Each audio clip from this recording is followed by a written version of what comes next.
নমস্কার, আমি গায়ত্রী। আমি আবার আপনাদের সামনে একটা স্বরচিত কবিতা নিয়ে এসে গেছি।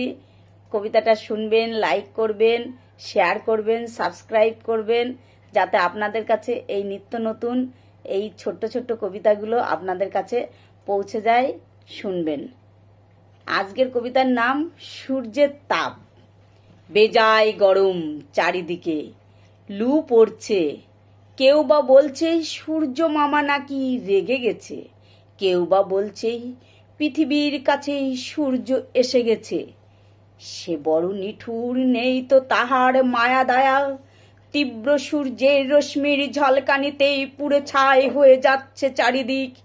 যাদের সামর্থ্য আছে, আবার সামর্থ্য না থাকিলেও এসি, কুলার, হাই স্পিডের ফ্যান কিনে ঘর ভর্তি করছে। থাকবো মোরা আরামেতে ঘরের মাঝে। ভাবি না কখনো মৃত্যুকে ডাকি, আনিছি মোরা ঘরের মাঝে বরণ করে। কাঁপিছে থর থর ভূগোলকের স্পন্দন, এত তীব্র গরমে কখনো বা হবে ভূমিকম্প। চারিদিকেই শব্দ দূষণ ভুলে যায়, তবু নাহি মোরা শস্য শ্যামলাং ধরিত্রী মায়ের বুকেই একটি লাগায়েছি গাছ। চারিদিকেই মুনাফার প্রমোটার নামক দস্যু আসি নিমেষের মধ্যেই পৃথিবীর সৃষ্টিটাকে ধ্বংস করি দেয় রসাতলে।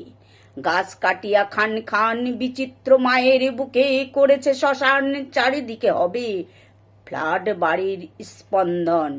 সবাই মিলেই পৃথিবীর বুকে একই স্লোগান গেয়ে চলো ভাই, গাছ লাগাও, প্রাণ বাঁচাও, সূর্য মামার স্পন্দন।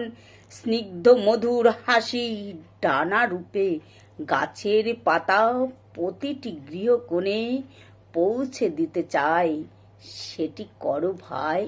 নমস্কার।